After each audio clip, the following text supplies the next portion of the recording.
En esta clase veremos el concepto de derivación logarítmica, que involucra los procesos de cálculo de las derivadas. La derivación logarítmica es básicamente un proceso o una técnica de derivación que involucra el cálculo de la fórmula de la derivada de un logaritmo, a partir del cual se pueden obtener otras derivadas. Por ese motivo, y como involucra a la derivada de un logaritmo, primeramente analizaremos cuál es la derivada que le corresponde a la función logarítmica, para lo cual utilizaremos la fórmula general de derivación. Entonces, pensando que tenemos la función logarítmica de base a de la variable x, nosotros podemos primeramente calcular el incremento que sufre la imagen y, es decir, el delta y, para un punto x arbitrario y un punto x más delta x, es decir, un valor x incrementado. De esa manera, el delta y sería la imagen en el punto final menos la imagen en el punto inicial. Aplicando la expresión de la función, podemos llegar a una resta de logaritmos, los cuales, gracias a la propiedad de los logaritmos, que dice que el logaritmo de un cociente es la resta de los logaritmos, podríamos reescribirlas como un cociente, en donde podemos efectuar algunas simplificaciones.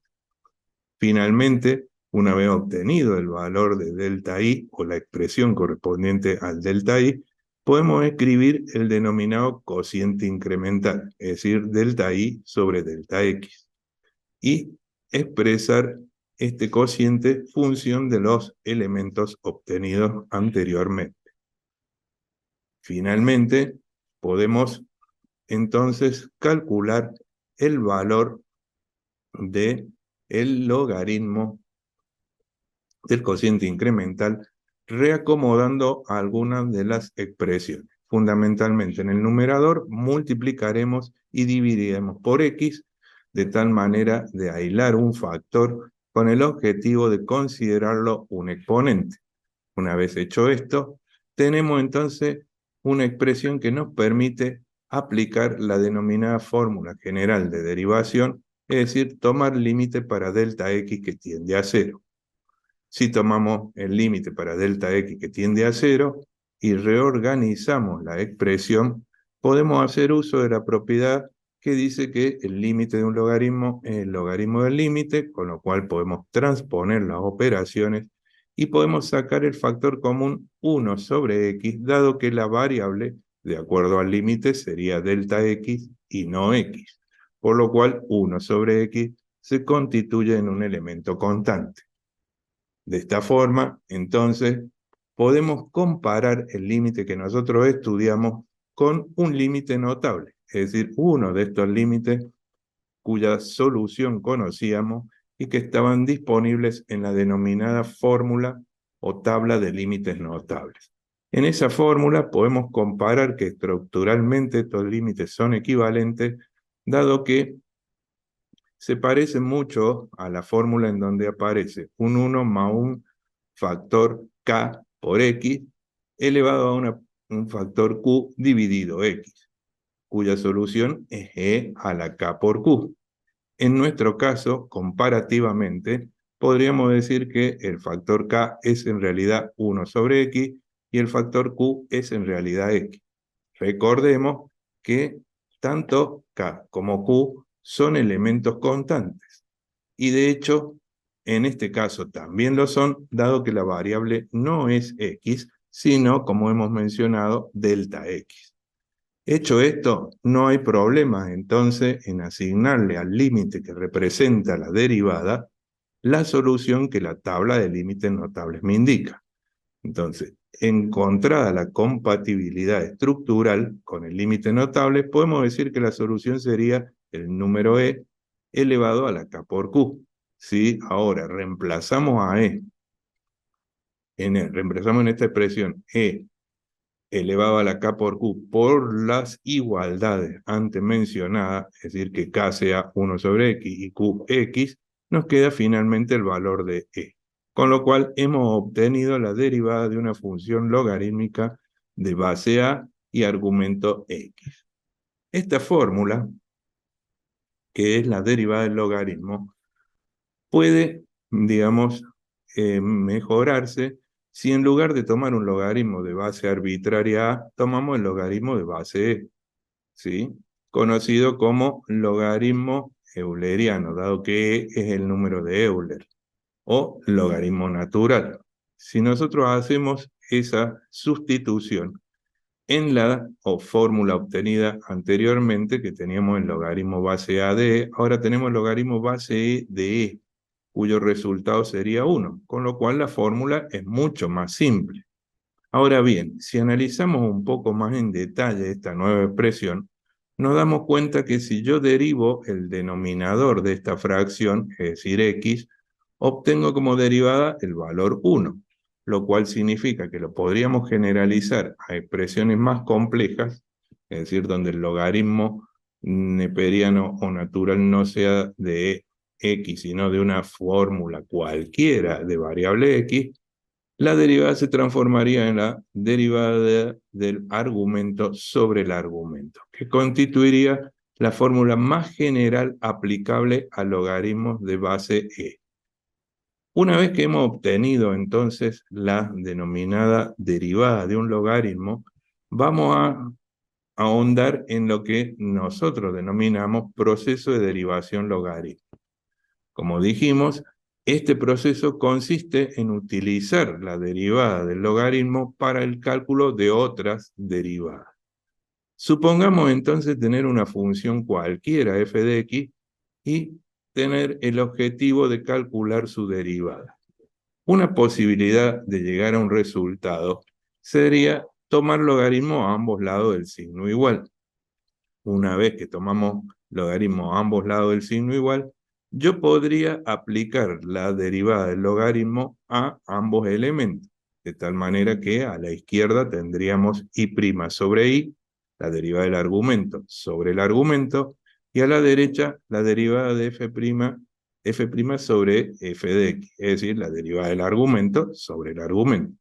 De esta manera, como nuestro objetivo es saber quién es y', podría despejar pasando el denominador al otro miembro multiplicando,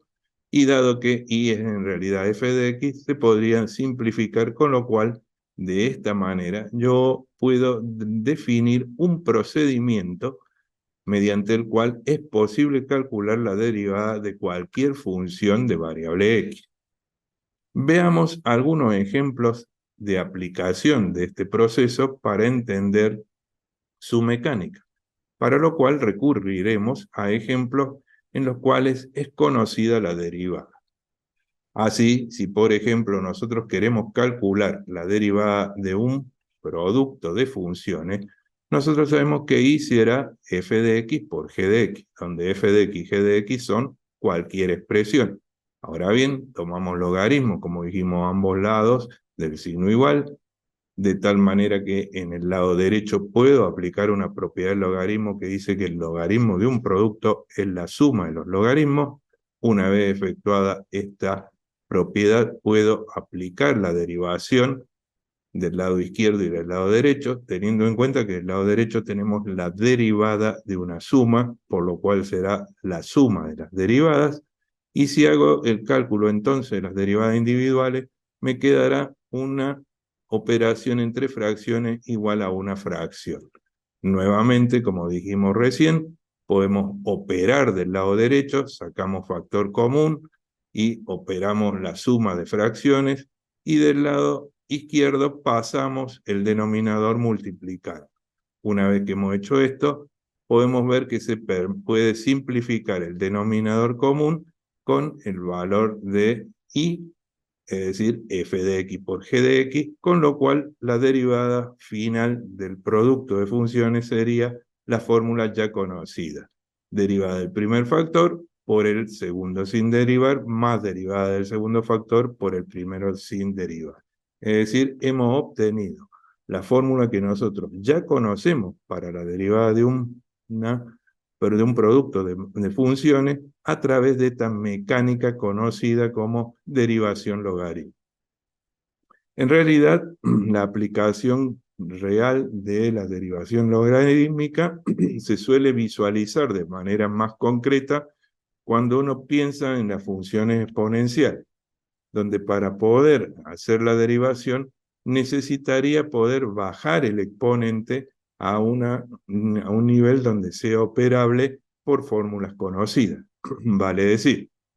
si tenemos una función en donde tanto en la base como en el exponente observamos la presencia de variables,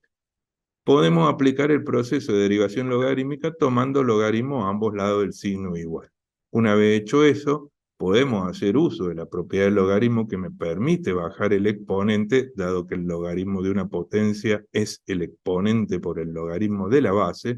de tal manera que de un lado me queda el logaritmo de i y del otro lado me queda el exponente por el logaritmo de la base. Una vez efectuado este cálculo, podemos aplicar las fórmulas de derivación ya conocidas. Entonces tendré del lado izquierdo el cociente de la derivada de i sobre i, la derivada del argumento sobre el argumento, y del lado derecho tengo un producto, que como hemos dicho recién, me da por resultado derivada del primer factor por el segundo factor sin derivar, más la derivada del segundo factor, que en este caso es un logaritmo, por el primer factor sin derivar, con lo cual me queda una expresión en términos de las derivadas individuales de f, el logaritmo de f y la función g. Una vez hecho esto, podemos pasar multiplicando al segundo miembro el divisor del primero, es decir, la función i, y teniendo en cuenta que i es f de x a la g de x, obtenemos una expresión válida para la derivación de funciones exponenciales. Esta constituye quizás la mejor aplicación que se puede hacer de la denominada derivación logarítmica. Muchas gracias.